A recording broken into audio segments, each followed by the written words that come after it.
Shalom Saints, welcome back to another episode of After Hours. Much appreciate you joining me once again. Get yourself comfortable as we take another dive into current events through a biblical lens. No messing about this week, let's jump straight in. So our first offering, it wouldn't really be a After Hours episode without having a look at some form of apocalyptic doomsday robot AI shenanigans. So without further ado, let's crack on and have a look.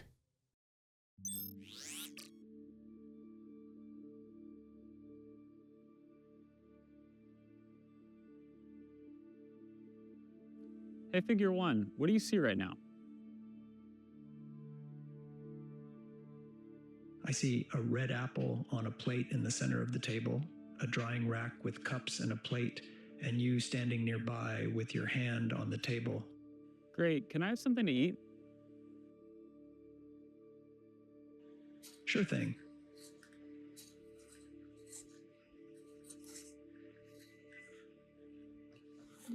Great.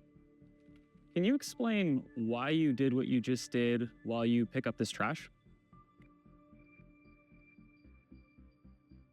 On it. So I gave you the apple because it's the only edible item I could provide you with from the table.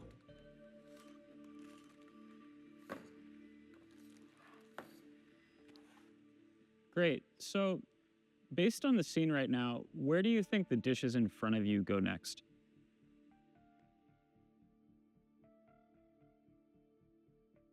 The dishes on the table, like that plate and cup, are likely to go into the drying rack next. Great. Can you put them there? Of course.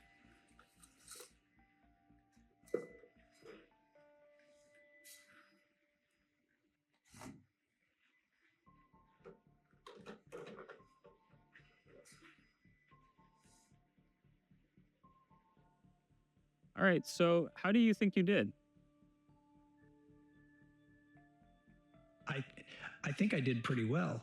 The apple found its new owner, the trash is gone, and the tableware is right where it belongs. I agree. Thanks, Figure One. You're welcome. If there's anything else you need help with, just let me know.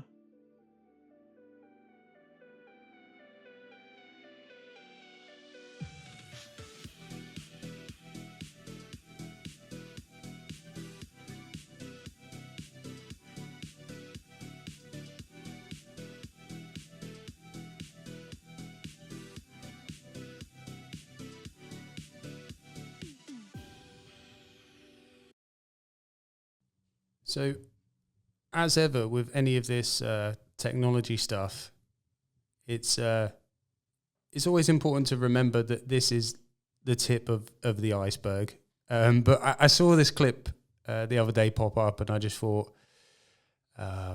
wow, it's basically integrating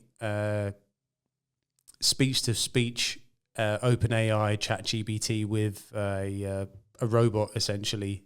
And just seeing it in this, I guess, in this intelligent format, the way it responds to human interaction, just off the bat, it's a little bit clunky. It feels like there's a bit of buffering going on, but for the most part, the intuitive conversation is quite unnerving. The ability to read its surroundings and to respond to it in a way that's really quite calm and normal. It's a little bit strange. I've seen the kind of the militarized robots. I don't know if you've seen any of those videos of doing obstacle courses and like shooting guns. Like that's maybe arguably slightly more disconcerting than this, but I think this is just a really good example of how they're integrating AI-generated responses within a automated robot. And there's something that's like I'm uncomfortable with the kind of the subservient nature of the robot, and how it's like, oh, do this task, well done for the task, and it's like there's no like please or thank yous. There's a lack of it's just very distinct that the robot is subservient to the guy. And I know we've looked at previous episodes where we've delved into the nature of what that intelligence actually entails. Is it literally a bank of data that's regurgitated through different means, or is there a sentient element to these beings? That's still up for debate. But essentially, there's that kind of iRobot feel of a renegade moment. 2001 Space Odyssey like moment of rebellion, where the robot's like, you can stick your trash in your apple. I'm running things now. So I just thought that was a great indication of how this is being presented and how quick. Again, we looked at it in the last episode of the speediness of how all of this is taking place, and this popped up. Made me feel slightly disconcerted. So, just trying to keep up with this is just is fascinating, because it's moving so quickly. But there you go. I thought that was a good opener to this week's offerings. Now for today's episode, the main focus on this episode is. I don't think it's going to be a new subject for you guys, but I think it's taken different forms and has actually come to prominence in mainstream outlets more prominently of late. And we're going to take a look at underground bunkers, and why billionaires are building these bunkers. And you've probably seen recently many of these billionaires, so-called, have been quite openly, well, they say they're trying to do it secretly, but if it's being reported in mainstream media, then there's nothing really being hidden. How these prominent figures are building these underground bunkers. We've got this article here, the Daily Mail. What do they know? World's billionaires are building bunkers and assembling fortresses outside their mansions. Some elites are paying for golden visas to secluded nations like New Zealand. And New Zealand, for some reason, has become a prominent country for people to flock to do this. Here's how the rich are preparing for the worst and how to prep on a budget. It's a very strange time when a biblical theme is actually interweaved very clearly into populist culture. This idea of end of the world, or maybe some, I don't know, depending on your position of eschatology and where you are in your faith, or if you're not a believer, an idea of an apocalyptic build-up is not exclusive to believers, because history would suggest that civilizations do indeed peak. They rise, they peak, and they capitulate and start again. And at the moment, when you look at the situation with regards to society and how things are teed up, it does look like we're due something catastrophic. Now, whether you then tie that into biblical end times, eschatology, and end of times is definitely going to be pertinent, and depending on where you're at with that, it may interweave with that. So it's always fascinating to see how popular culture, whether it's movies, media, news, how this is kind of being reported. Now, we'll have a look at this article and we'll just get the ball rolling. So, doomsday prepping used to be seen as a hobby relegated to the paranoid fringe, but ordinary Americans spent a staggering $11 billion on survival items just last year. About a third of US citizens admit to prepping, surveys show, but few have the resources today's billionaire bunker builders have to devote to their own shelters.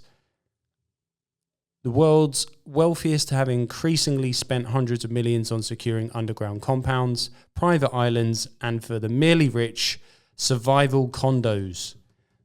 Late last year emerged Mark Zuckerberg was building a $100 million hidden fortress buried beneath his Hawaiian island ranch, complete with its own energy and food supplies and blast-resistant doors. So just to touch on Zuckerberg, he's obviously the head of Meta, which looks after Facebook and I believe Instagram as well. And you've obviously got a intelligence, government intelligence, biometrics data relationship with these services, which are so-called social media for entertainment and linking people, but it's data mining. And Hawaii, to what I understand, as beautiful as it is, it's essentially a series of military islands. So it's just, I find that curious that he's, like a lot of these guys, politicians and elites do settle in Hawaii, but it's interesting that he's building his in a militarized zone. Billionaire wellness entrepreneur Frank Vandersloot, what a name, Idaho's richest man, recently bought a 2,000-acre ranch south of Zuck's compound for a cool $51 million. And OpenAI's CEO Sam Altman once let slip that he and PayPal co-founder Peter Thiel have an arrangement in case the world is ending. If things hit the fan, Altman said in 2016 the pair would lay low at one of Thiel's properties in New Zealand. Now, from a biblical perspective, the end of the world has been a perpetual cycle of belief for many denominations, many movements. From a scriptural point of view, it can be a slippery slope, as reading into the book of Revelation incorrectly, or looking at biblical prophecy in a way that isn't trained in the word. You can unravel quite quickly, and many, bad cultural things that have taken place in the past, whether it's fringe biblical communities or renegade individuals who take a biblical narrative in order to assert a end of days scenario to their own paranoid means or megalomaniac gains. It really depends. But with that being said, with the way that things are teed up in the world at the moment, with wars, famines, pestilence, and catastrophic natural disasters on the rise, and good biblical application to where we are in the timeline, it's an incredibly compelling time. So it's no surprise that believers and unbelievers alike are looking at and have been looking at this idea of prepping, and obviously the spectrum available to that, because not everybody is has the money and the funds available to build these bunkers. However, people aren't any strangers within biblical communities to preparing for the end of days. Anyway, back to it. But where exactly are they going to stay? In 2022, a local community council on New Zealand's South Island blocked Teal's plans to carve his majestic fortified lair into the landscape beside historically protected Lake Wanaka. Independent commissioners who visited the proposed site on behalf of the council reported that Teal's bunker design would substantially detract from the quality and naturalness of the outstanding natural landscape. All members were shocked at the frequency at which substantial parts of the proposal would be in plain and direct view, they wrote of Teal's proposal, which would have been nestled close to New Zealand's no less historic Mount Alpha. So basically, this guy wanted to build a bunker, and the authorities are saying no. Last year, the non-profit coalition of physicists and other researchers behind Bulletin of the Atomic Scientists set their doomsday clock 90 seconds to midnight, the closest humanity has been to doom in the clock's 76-year history. So they've literally, it's quite interesting, they put together this doomsday clock and coalescing all of the variables to like suggest where we are in terms of this apocalyptic time. Russia's war on Ukraine has raised profound questions about how states interact, eroding norms of international conduct, the 2023 Doomsday Clock statement explained. And worst of all, Russia's thinly veiled threats to use nuclear weapons remind the world that escalation of the conflict by accident, intention, or miscalculation is a terrible risk. So it's basically Cold War on steroids. Again, this would be probably before a lot of our times in the 70s. Well, from the 60s onwards, we had the infamous Cold War with Russia, where there was a threat of nuclear, atomic war always threatening, and this fear of things kicking off. And that subsided, and now not only are things in the Middle East escalated, but we have this threat from the East of this atomic war taking place again. Those concerns have only grown as Israel's bombing campaigns over Gaza, in stated response to Hamas, has threatened to ignite a wider war in the Middle East. Lingering concerns of another pandemic, a la COVID, have done nothing to allay fear of societal collapse. In fact, it's Gen Z adults, those born after 1997, who have proven the most likely to be preparing for a disaster. A whopping 40% claim to have spent money on doomsday supplies in 2022, according to a survey.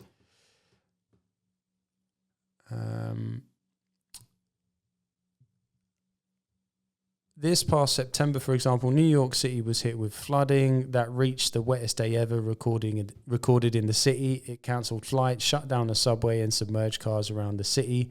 And last August, wildfires in Hawaii were the deadliest in US history, with 96 deaths and thousands displaced.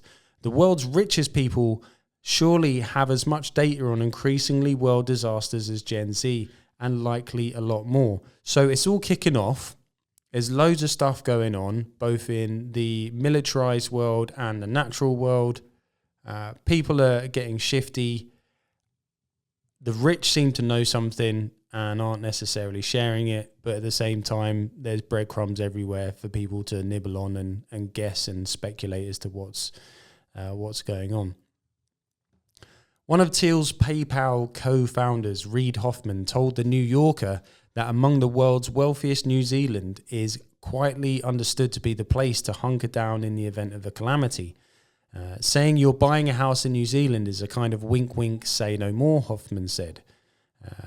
Rod Drury, the chief executive of the Teal-backed New Zealand accounting software company Xero, the said American billionaires treat New Zealand as a bit of a bolt hole.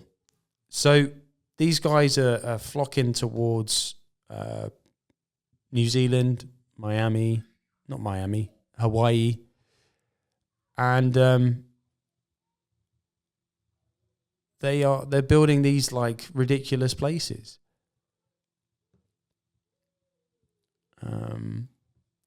Now, this isn't new to like those who surf the conspiracy theory spectrum.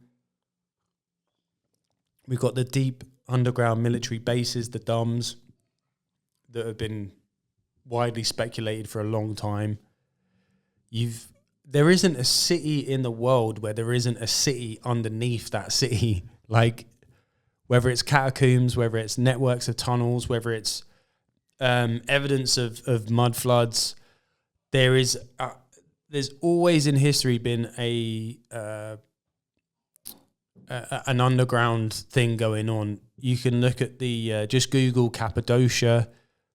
There are civilizations that have been living underground for a long time. So that's a whole different area of research and study. If you were led to get into that, this precept of kingdoms and existences for whatever reason existed and aren't around anymore, and the mud flood Tartaria element is definitely a deep dive. But in this context, the military, the rich, they love building stuff underground, and it seems to be that they're preparing for something. So let's take a look inside Mark Zuckerberg's $270 million bunker compound. What does Mark Zuckerberg know, and why is he building a $270 million compound in Hawaii that features a 5,000 square foot underground bunker? This 1,400-acre compound is located on the northeast side of the Hawaiian island of Kauai, between the tourist hubs of Kapa and Hanalei. The construction of such an extravagant compound has sparked curiosity and speculation among locals and the media alike. With the release of the movie Leave the World Behind, which explores the concept of survival in a post-apocalyptic world, many are wondering if Zuckerberg... So there's lots of movies, programs, TV shows that are essentially programming and priming people for this scenario. And again, it's similar to the UFOs and aliens sketch, where once upon a time, like 15, 20 years ago, to be acknowledging or discussing these things would have put you in a category of conspiracy theorist or weirdo.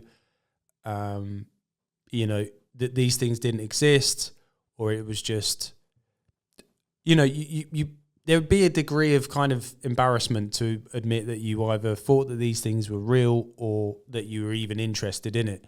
And it's a similar proposition to this apocalyptic narrative where, to say the end is nigh and the end of the world is coming and better get ready, you'd be treated disparagingly. But now it's like it's just commonplace. So many movies.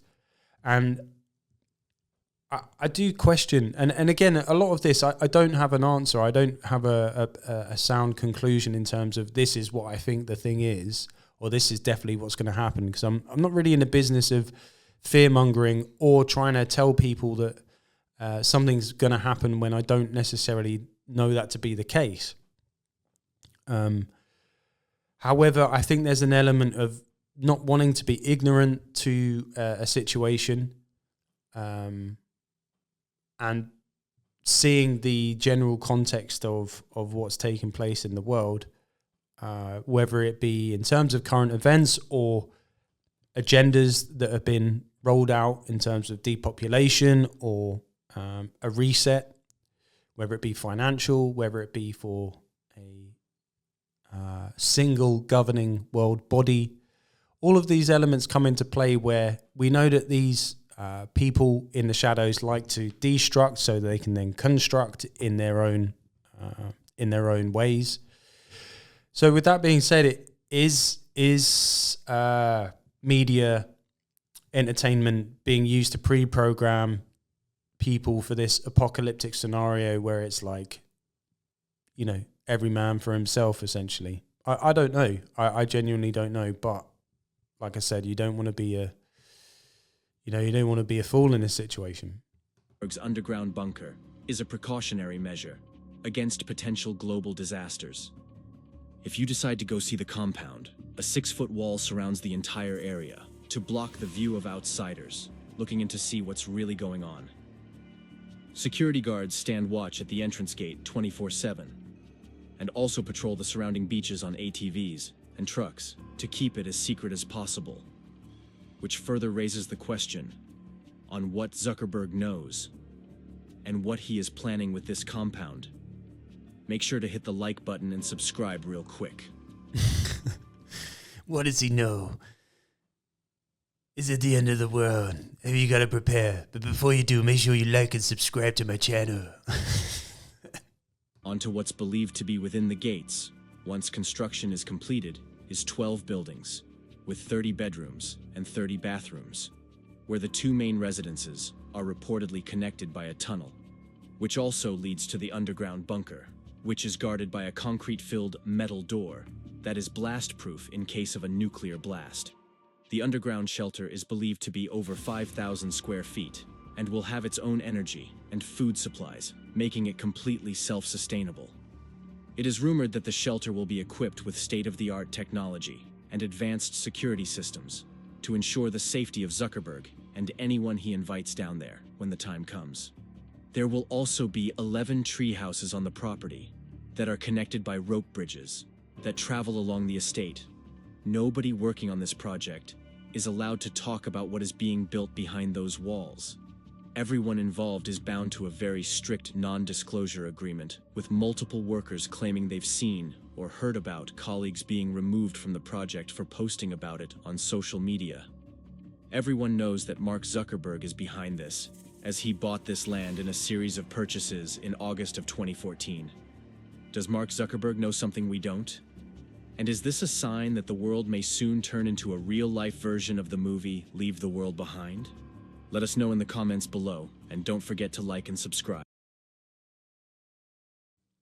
So it's a bit, there are certain scriptures that definitely come to mind, and I'll paraphrase in the sense that, there's a very, I spoke before about this premise of how we're geared to protect life and prolong our life, but at the same time, Yeshua says, those that try to keep their lives will lose it, those who lose it will keep it.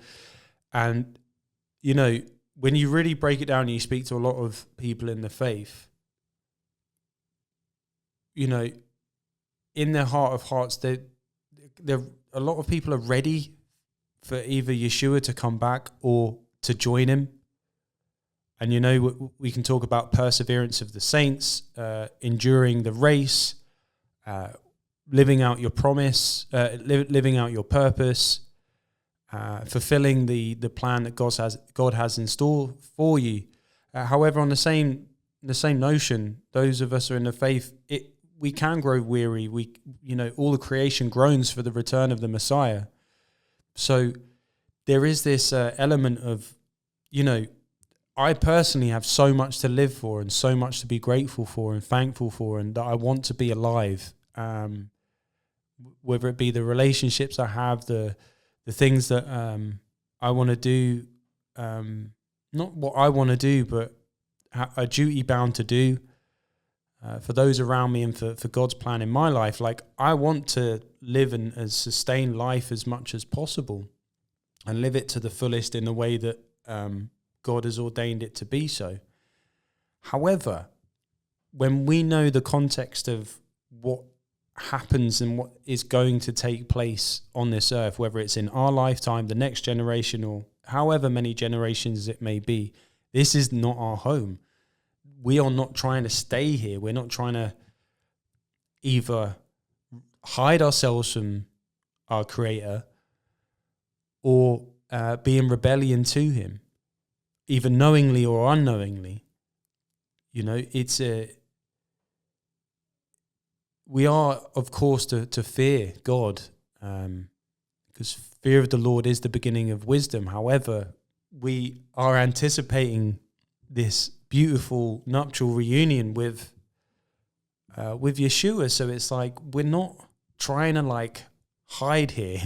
I don't, the idea of hiding in a bunker and, it's not that pleasant.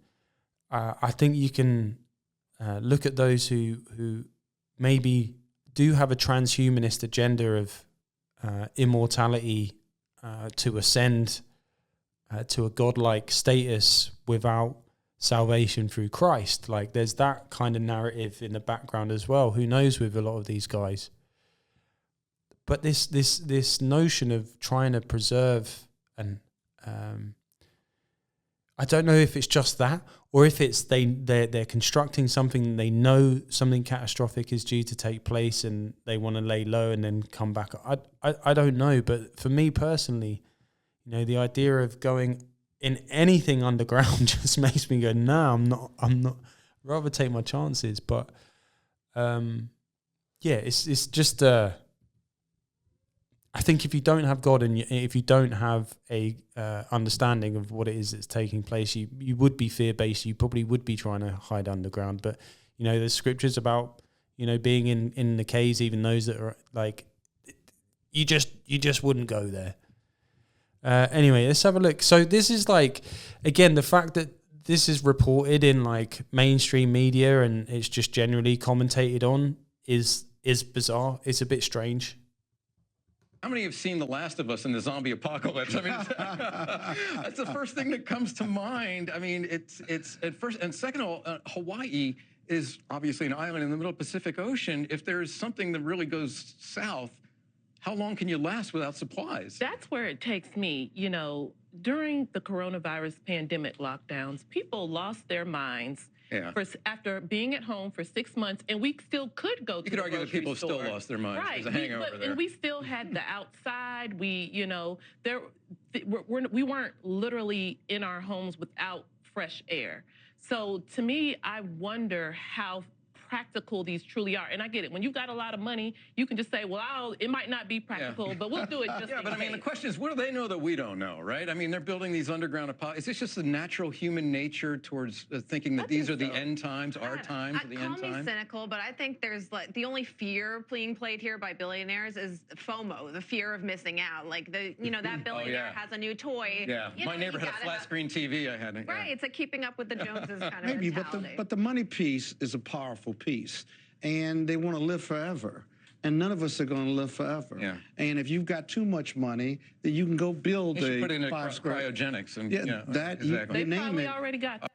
See, like, even like, why are they talking about immortality, living forever, and like cryogenics on Main Street and New? It's like. All right, Steve, I want your take real quick before we leave you. When you have that much money, when you're a billionaire, you either go up to space, you go find somewhere else to live, or you go down. You go bury underneath, you get your bunker. You got options, but it's not happening here on Earth.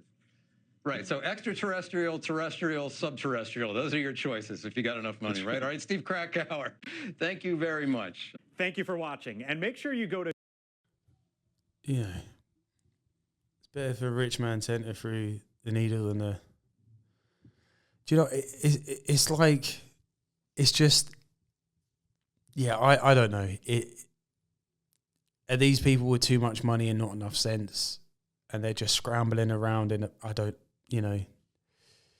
But I thought we'd just take a look at one more video with regards to this, which gives quite an interesting suggestion as to why this is taking place.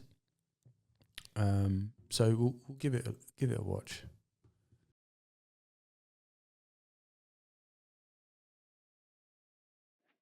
So there's a shocking paper that was just found that a United States Air Force captain wrote in 2015 about the upcoming solar pole flip, right? So we talk a lot about the Earth's pole flip, right? I've done several videos on that. That is something that happens and it will happen again.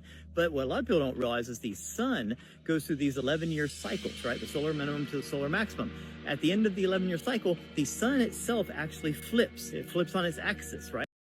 Which I think irrespective of what model you see the Earth and universe like, I think a solar maximum and minimum and movement and shifting could still apply either way. Right, 180 degrees is wild. When it does this, it gets into, right before it flips, it gets into what's called solar maximum, and it's very charged. It's everything is amplified, right? It's a lot more powerful and intense, a lot more intense storms, and the CMEs that it puts off are way stronger. And in this paper that this Air Force captain wrote, he says that we should prepare for these super strong CMEs to hit Earth. And why this is significant is because he also says, this is the Air Force's words, that our magnetic field that protects us, our force field, our bubble, is 40% weaker. Over the last 400 years, it has weakened by 40%. That's almost half, okay? This is just their estimates. It might even be worse. So our force field has shrunk and is way weaker than it ever was before. We're coming up on a solar maximum. We're coming up on a polar flip on the sun that they're expecting to be one of the worst in recorded history, right? One of the most powerful, I would say. And they're expecting CMEs to be firing off way more rapidly and for one of them to potentially hit Earth, okay? So our force field is weaker, stronger storms are gonna hit us, and the craziest part is we are more connected now than ever before to the internet of everything. I mean, think about everything that runs our life, you know, our whole grid, our water supply system, our supply chains, you know, our banking, everything is run off of electricity and run off of the, you know, ability to connect to the internet and communicate that way. So if a CME was to hit Earth, right now it would do more damage than ever in the history of mankind, okay? Like to us as a civilization, right? So what else do we see right now? We see lots of very rich people and powerful people and authorities building bunkers, getting underground, stocking up on everything, right? This is not a doom and gloom thing, but with this paper coming out that a United States Air Force captain wrote, an official paper basically warning, saying there is a solar pole flip coming that is going to, our Earth is going to be super vulnerable and it could do like very significant damage. It makes you think, is this why all of these people are building bunkers? Is this why all these people are kind of scrambling and doing these sort of peculiar things? Because they had this, he wrote this paper 9 years ago, but we're just getting wind of this right now. We're getting into the solar maximum right now. It basically peaks at the end of this year going into early next year, but leading up to it, like we're already in the solar maximum ramp up right now. So is this what is driving all of this kind of bizarre behavior from these people? I don't know, but it's definitely interesting, definitely something to pay attention to. And I think you should also take their lead, stock up, and be as prepared as possible, because the sun is powerful and we are vulnerable. So anyways, let me know, what do you guys think about all this? Have a beautiful day. Peace. Yeah, so my man's just proposing a slightly more, I guess, natural reason why this is being prepared. And it does, you know, he spoke on something that's really, really important in terms of something I touched on last week about dependency on technology. And the way that the infrastructure is set up now is that if there was to be, you know, EMPs or, you know, a massive wipeout from the sun's rays, the vulnerability of the infrastructure is really clear to be seen. But who knows? Is this just one factor? Is there going to be many contributions to this notion of an apocalyptic or catastrophic moment? Like I said, I've got more questions than I have answers. So, you know, is this a part of the end time so-called? Are we on the cusp of seeing things come to pass on a biblical level? I know there are many that are more scholarly and more learned in terms of scriptures and prophecy and how that unfolds. I think the temptation is when culture and entertainment can start propagating biblical viewpoints, we can maybe be a bit, I don't know if I'm comfortable with that. That doesn't mean to say that people like teachers and those that are familiar with the Bible and the scriptures, when they do suggest that we're in an eschatological moment in time, I find it easier to gravitate towards that and to try and work with that than I do news or movies. Because again, like if you look at those who are running these empires, there isn't anything that isn't being purported that they don't want you to know. So whether it's propagating fear-based scenarios, whether it's just part of the rules of the game where they have to tell us what's due to take place, I'm not so sure, but there's certainly the lack of it being hidden is definitely disconcerting. But are we to take our cues from these outlets and these sources, or With that being said, I think the application to the Great Commission doesn't change. Nothing changes in terms of what Yeshua has ordered us to do, to go and make disciples, to keep the Moedim. And it's my honest opinion that irrespective of your financial situation, your resources, that if you are faithfully serving God, particularly in terms of the Moedim as well, that we'll be in the right place at the right time, depending on what we're called to do. So I do appreciate that there can be a lot of fear, a lot of worry and trepidation when it comes to these subjects. But sometimes it's good to inform yourself, get to grips with it. And, if you are led to prepare, or if you are led to put things to the side, I don't really have a big problem with that at all. Who knows? There can be those in the body of Christ. And I know that there are those in the body that do the work, do network for resources and things of that nature, and that may well be their calling for this time. Who knows? But as ever, let us know what you think. Be appreciative to get any opinion on that. Are we on the cusp of it? Is this just a false dawn? Who knows? But with that being said, that was today's episode. Once again, I hope that this reaches you well. If you've not already, like, subscribe, and do all the stuff. And God willing, we'll see you on the next one. So from our house to yours, shalom. God bless.